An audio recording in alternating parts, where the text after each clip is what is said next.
This is the plaintiff, Douglas Redding. He says he gave the defendant some tents used for growing medical marijuana on consignment.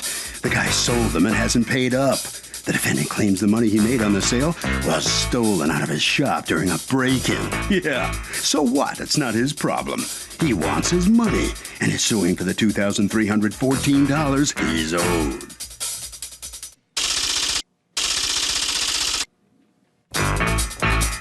This is the defendant, David Brandon Soulier. He says someone threw a rock at his store window and stole the money he put aside for the plaintiff. Nothing else was stolen except the plaintiff's money. The plaintiff's blaming him for what happened, but he doesn't feel it's his responsibility, and he hopes the judge agrees. He's accused of having a dopey excuse.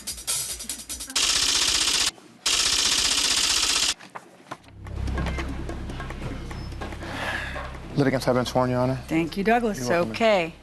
Douglas Redding? Yes. You are suing Mr. Brandon, how do you pronounce your last name? Soulier. Soulier's business. He's asked us not to mention the company name, and we'll respect that, for $2,314 that you say he owes you as a result of selling some hydroponic tents that you consigned to him, and he has refused to pay you for, even though he sold them.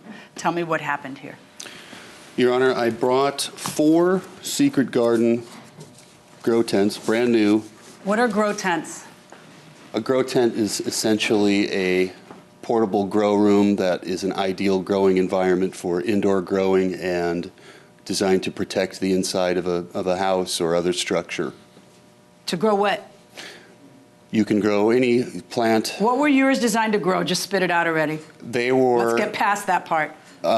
Medical marijuana, California cooperative, legally formed by a lawyer. So you had tents to grow marijuana for medical purposes, and you were from what state? From Oregon. From Oregon. And is it legal in Oregon, too? Medical marijuana is legal in Oregon, yes. All right. So you buy them, and do you ever actually grow or no? I decided against it. Okay. After you bought 4 of them? Correct. Why would you buy 4 rather than 1 and decide to get, like, how was it that you ended up buying 4 and decided against it? I needed several hundred square feet for... So why did you decide against it, I guess, is the question.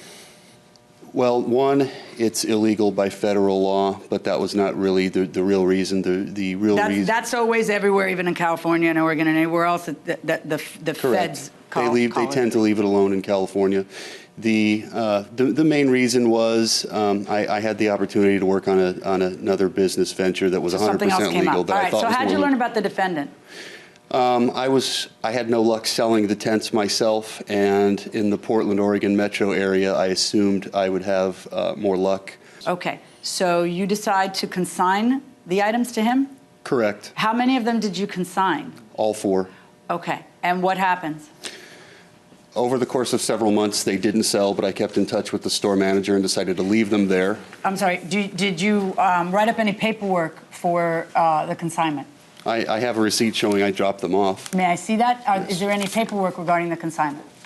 Just the claim check that he's received. But where's the consignment agreement then? The consignment agreement is in my hand, and for some reason in this instance it was not signed. So you don't have a consignment agreement in writing with him?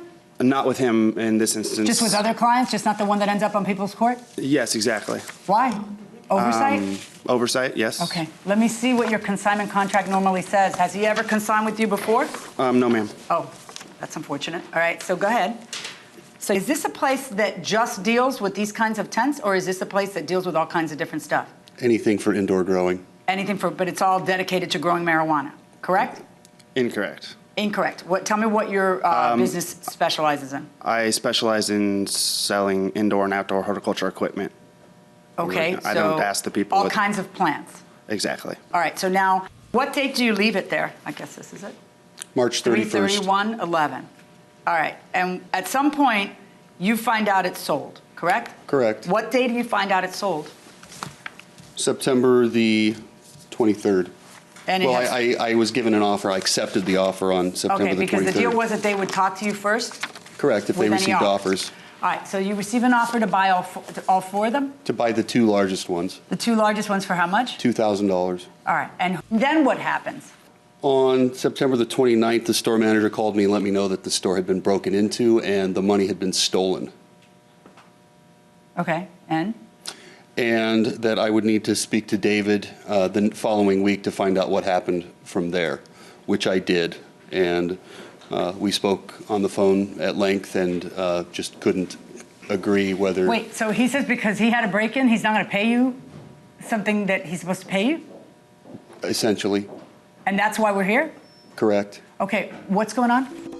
Well, the break-in that is in question, there was 2 windows that were broken out, and it wasn't until 2 days later that later on that afternoon after the police had left and filed their report, that we realized the money was missing. I wasn't even aware that the money was even in our location. Okay, but what's that have to do with him? Did he break into your place?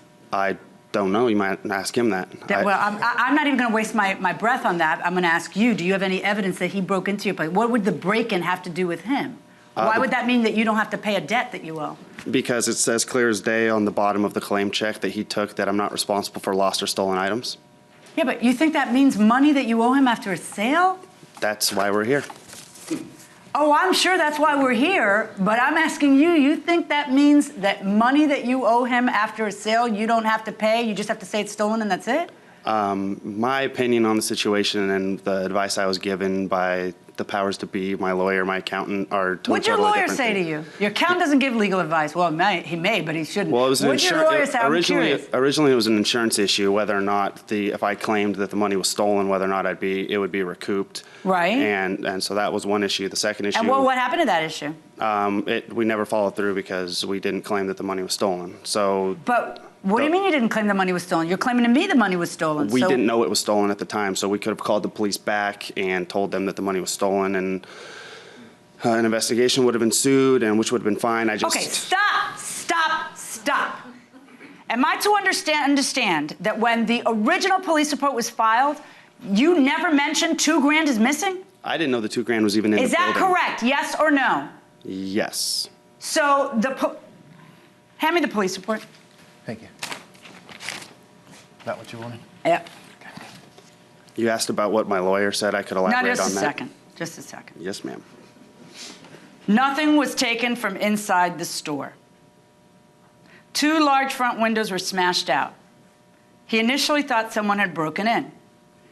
Dolam, that's your manager, said nothing was taken from inside the store. 3 display items next to the broken windows were full of items. On the ground were several small pieces of broken ceramic that may have come from a spark plug. So there's a break-in, probably from someone who doesn't like how you do business. Sure. So perhaps you are not the first person that gets cheated. There is not an item taken, much less $2,000 from a register, and then your dim little light bulb goes on, and you decide you're going to tell him, oh, guess what? I didn't notice that $2,000 was missing. You know how there's always a break-in, and you never look to see if $2,000's missing? You just assume everything's fine, and you find out $2,000's missing later? What turnip truck do you think I fell off of that I would buy what you are saying?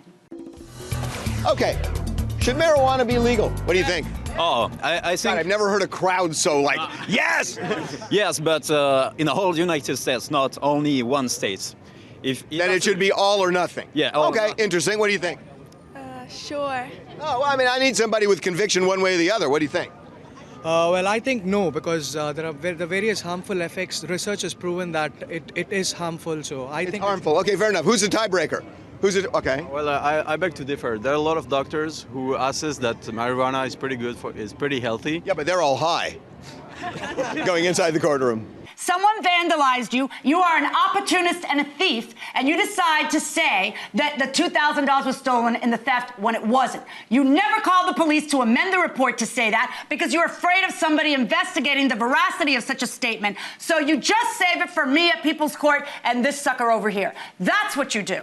And you say, hey, I don't have to. Let's assume the 2000 was stolen, which is a complete crock, because you and I both know it wasn't. But let's say it was. How on God's green acres would that authorize you to turn around and not pay a debt you owe? What theory? Let's see. According to you, on the theory that clear as day, on the disclaimer that he didn't sign, it says not liable for anything left in possession of said store. How do you figure that he left $2,000 in possession of your store? So that's not it. What have you got that says that you can go ahead and renege on your debts to someone because you're you? Where is it that you say that says that clear as day? I'd like to see it. On the piece of paper that he signed on the bottom where it says no merchandise delivered without this check, not responsible for goods Hand me what you're looking at. left over 30 days. Hand me what you're looking at, because your case is going up in smoke faster than I can read it.